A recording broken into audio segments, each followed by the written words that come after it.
타격을 말아먹었다. 타자들 같은 경우는 리빌딩이 사실상 물 건너갔다고 볼 수 있을 정도로 체력이 있을 때 2연전을 하고 좀 더울 때 3연전으로 체제로 바꾸는, 하나 이글스 팬들이 이야기하는 뻔하디 뻔한 하나 이글스 이야기, 클리어의 뻔뻔한 이야기. 안녕하세요, 저는 클리어입니다. 오늘 야구소년님과 함께 하기로 했지만 야구소년님의 개인적인 스케줄 문제로 저 혼자 촬영하게 된 점 양해해 주시고요. 오늘은 21주차 리뷰와 22주차 프리뷰를 하려고 하는데, 21주차 드디어 본격적인 2연전이 시작이 되었고, 잠실, 광주, 수원을 오가는 강행군 속에서 하나 이글스는 두산, 기아, 그리고 KT와 총 6연전을 하게 됐고, 이 6연전 모두 원정 경기이기 때문에 굉장히 체력적으로 문제가 많이 되지 않을까라는 걱정을 했던 지난 일주일이었습니다. 아니나 다를까 지난 일주일간의 기록을 살펴보면은 팀은 2승 4패를 했고, 2승 4패 중에 두산과 KT의 각각 1승, 그리고 두산과 KT의 각각 1패, 그리고 기아전에서 2패를 당하며 총 일주일에 4패를 하며 주간 승률 3할 3푼 3리를 기록하는 하나 이글스였습니다.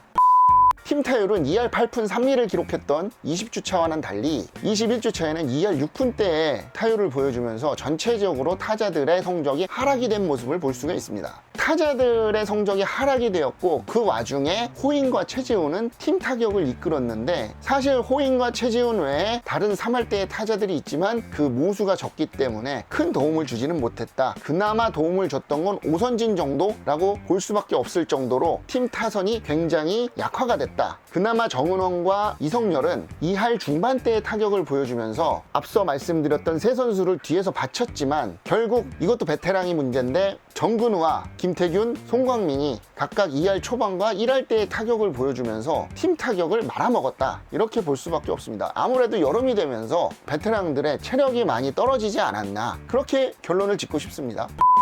그러면 이럴 때 좀 신인 선수들이 나타나면서 좋은 타격 모습을 보여줘야 하는데, 사실 유장혁과 노시환이 있었지만 그 둘의 타격도 2할 5푼대밖에 기록을 못하면서 그렇게 생산력에 있어서 좋은 모습을 보여준다고 볼 수도 없는 상태입니다. 이렇듯이 타자들 같은 경우는 리빌딩이 사실상 물 건너갔다고 볼 수 있을 정도로 굉장히 좋지 않은 모습을 보여주고 있고, 그나마 지난주까지 좀 잘 쳤던 장진혁도 21주차가 되면서 2할 6푼대의 타격을 기록하면서 타격 성적이 소폭 하락하지 않았나, 이렇게 정리하도록 하겠습니다.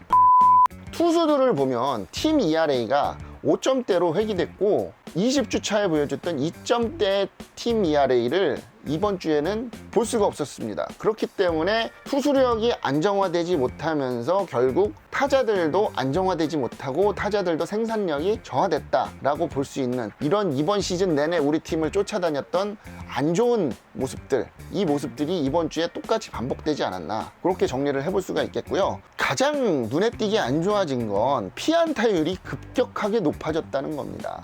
20주차에 우리 팀이 맞은 총 안타 개수는 39개였습니다. 그러나 21주차가 되면서 총 74개의 안타를 맞으면서 2배에 가까운 피안타를 허용을 하였고, 그로 인해서 총 실점조차도 3배 가까이 증가가 됐고, 자책점도 3배 가까이 증가되게 된 하나 이글스였습니다.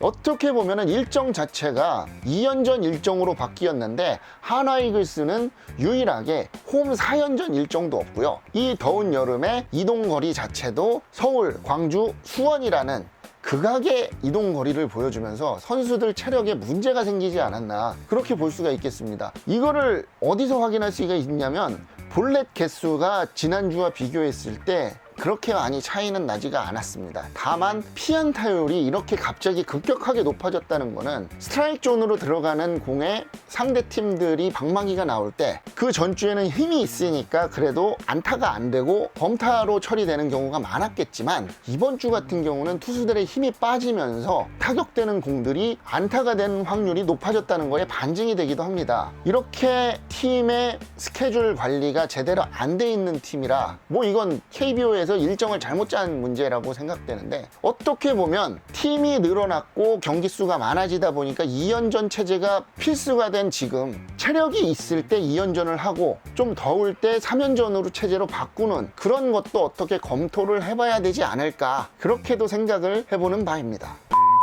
21주차가 끝나고 이제 22주차가 다가왔고 22주차에는 대전에서 NC 그리고 부산으로 가서 롯데와 2연전 그리고 다시 서울로 와서 키움과 2연전을 벌이는 이번 주도 험난한 일정을 하나이글스는 보유하게 되었습니다. 어떻게 보면 하나이글스가 이번 주가 굉장히 중요하다고 볼 수가 있겠는데 왜냐하면 이번 주에 목요일과 금요일에 부산에서 롯데와의 2연전이 있습니다. 이 2연전에서 롯데를 잡지 못하면 결국 하나이글스의 이번 시즌 탈꼴찌는 물 건너 갔다고 봐도 될 정도로 굉장히 좋지 않은 모습을 보여주고 있는 하나이글스인데요. 제발 이번 주 목요일 금요일 좋은 결과 있기를 간절히 바라고 탈꼴찌 해서 팬들 좀 기쁘게 해줬으면 좋겠습니다.